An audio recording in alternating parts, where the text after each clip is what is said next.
Hello everyone, welcome to Prateek IQ। आज हम लोग देखेंगे घटना चक्र केमिस्ट्री MCQ सीरीज का पार्ट 1, जो कि आने वाले BPSC, बिहार दरोगा मेंस, NTPC CBT 2 या किसी भी गवर्नमेंट एग्जाम के लिए इम्पॉर्टेंट है। तो आते हैं आज के पहले क्वेश्चन पे। परमाणु नाभिक के अवयव है।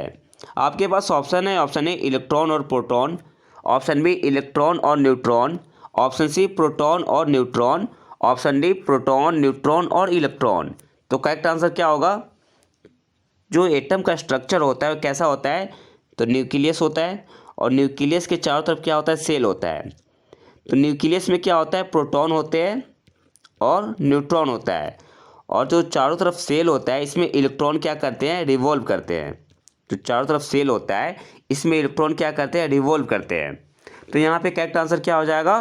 Option C will be the correct answer. परमाणु न्यूक्लियस में क्या होता है? तो प्रोटॉन होता है और न्यूट्रॉन होता है। क्वेश्चन नंबर 2 पे आते हैं। आणविक संरचना के बारे में निम्नलिखित में से कौन सा कथन सही है? आपके पास ऑप्शन है, ऑप्शन ए न्यूट्रॉन तथा इलेक्ट्रॉन न्यूक्लियस में होते हैं तथा प्रोटॉन न्यूक्लियस के इर्द गिर्द चक्कर लगाते हैं। तो ऑप्शन ए गलत है। न्यूट्रॉन और प्रोटॉन न्यूक्लियस में होते हैं, ना कि न्यूट्रॉन तथा इलेक्ट्रॉन। ऑप्शन बी पे आते हैं। इलेक्ट्रॉन तथा प्रोटॉन न्यूक्लियस में होते हैं, गलत हो गया। प्रोटॉन तथा न्यूट्रॉन न्यूक्लियस में होते हैं। ऑप्शन सी पे आते हैं। प्रोटॉन तथा न्यूट्रॉन न्यूक्लियस में होते हैं तथा इलेक्ट्रॉन न्यूक्लियस के इर्द गिर्द चक्कर लगाते हैं।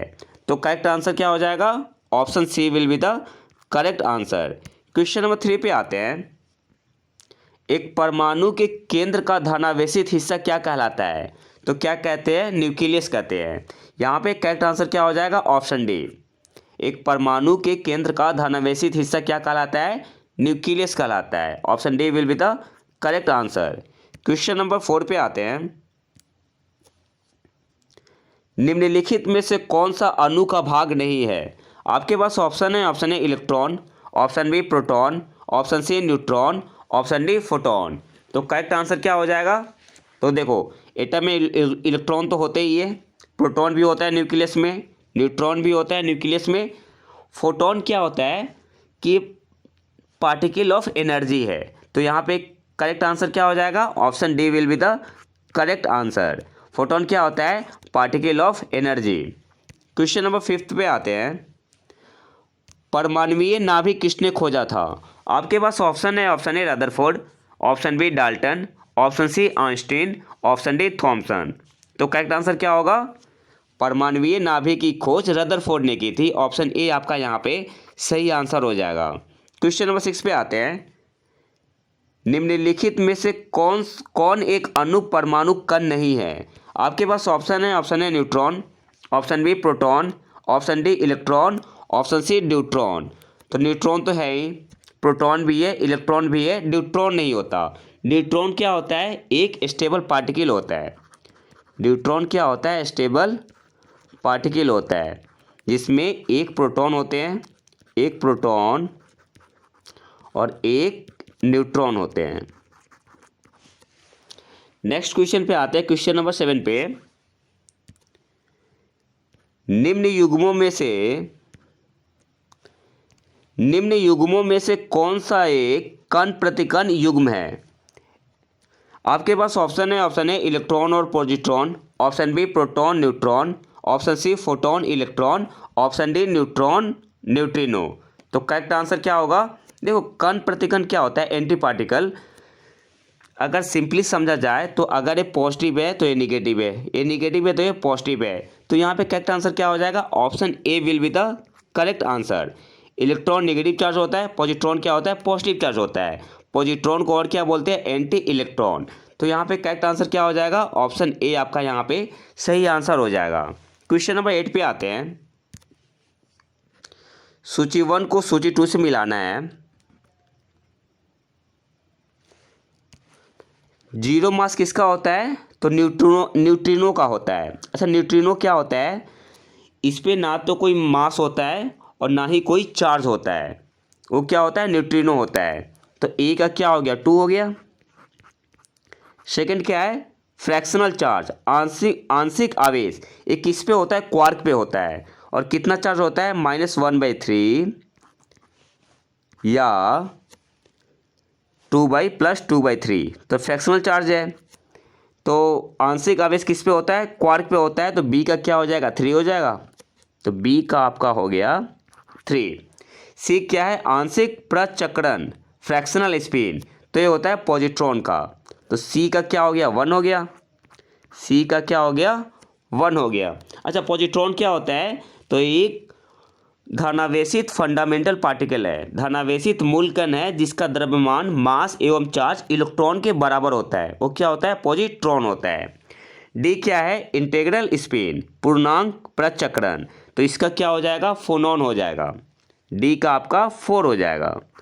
तो ए का हो गया 2, बी का 3, सी का 1 एंड डी का 4।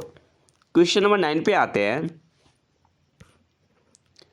अल्फा कण के दो धन आवेश होते हैं, इसका द्रव्यमान लगभग बराबर होता है।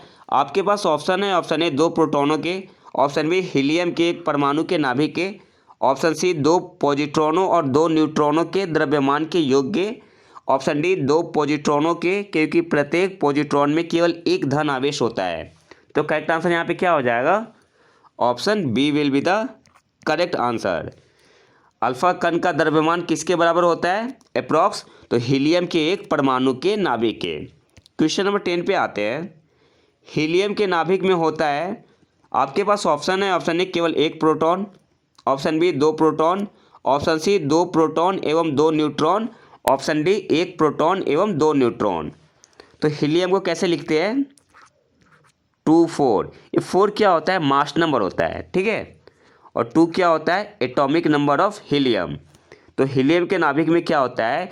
2 प्रोटॉन होते हैं और 2 न्यूट्रॉन होते हैं। करेक्ट आंसर क्या हो जाएगा? Option C will be the correct answer. Question number 11 पे आते हैं।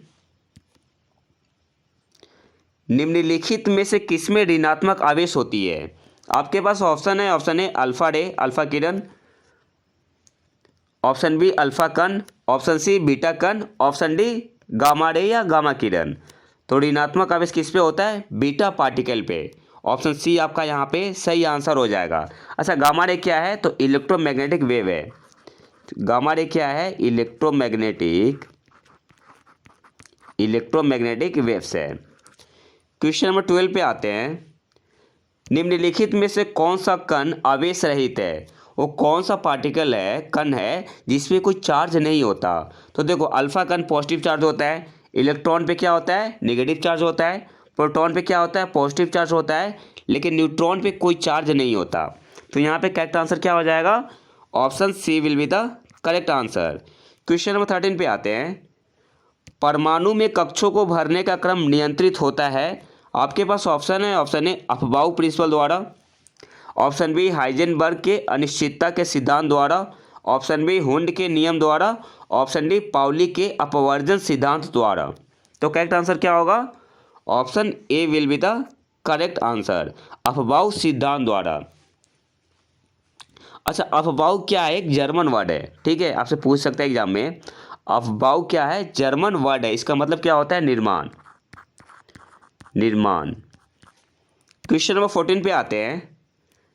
रासायनिक तत्व के अणु के संदर्भ में चुंबकीय क्वांटम संख्या का संबंध है।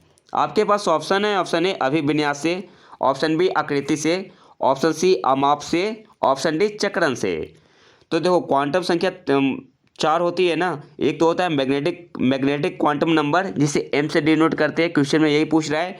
एक होता है आपका प्रिंसिपल क्वांटम नंबर, इसे एन से डिनोट करते हैं। एक होता है एजीमुथल क्वांटम नंबर, एल से डिनोट करते हैं। और एक होता है स्पिन क्वांटम नंबर, जिसे एस से डिनोट करते हैं। तो यहाँ पे आपसे पूछ रहा है कि चुंबकीय जो क्वांटम संख्या होती है, इसका संबंध किससे है? तो यहाँ पे करेक्ट आंसर क्या हो जाएगा? Option A will be the correct answer. चुंबकीय क्वांटम संख्या का संबंध अभिविन्यास से है। और जो प्रिंसिपल क्वांटम नंबर होता है, इसका संबंध किससे होता है? कक्ष के आकार और ऊर्जा से, ठीक है, कक्ष के आकार और ऊर्जा से। और एजीमुथल क्वांटम जो नंबर होता है, इसका संबंध होता है 3D आकृति से। और आज के आखिरी क्वेश्चन पे आते हैं, क्वेश्चन नंबर 15 पे। जिस तत्व के परमाणु में 2 प्रोटॉन, 2 न्यूट्रॉन और 2 इलेक्ट्रॉन हो उस तत्व की द्रव्यमान संख्या कितनी होती है। तो एक फॉर्मूला होता है द्रव्यमान संख्या equal to number of proton plus number of neutron, ठीक है। और द्रव्यमान संख्या को डिनोट करते हैं ए से। तो हमें क्या निकालना है, द्रव्यमान संख्या, नंबर ऑफ प्रोटॉन कितना है 2 है ना, नंबर ऑफ न्यूट्रॉन कितना है 2 है, तो द्रव्यमान संख्या कितना हो जाएगा 2 + 2 = 4। तो यहाँ पे करेक्ट आंसर क्या हो जाएगा, ऑप्शन बी आपका यहाँ पे सही आंसर हो जाएगा। तो ये तो था हमारा आज का लेक्चर। अगर वीडियो पसंद आए तो लाइक करें और चैनल को सब्सक्राइब जरूर कर ले। मिलते हैं नए वीडियो में नए टॉपिक के साथ, तब तक के लिए नमस्कार, जय हिंद।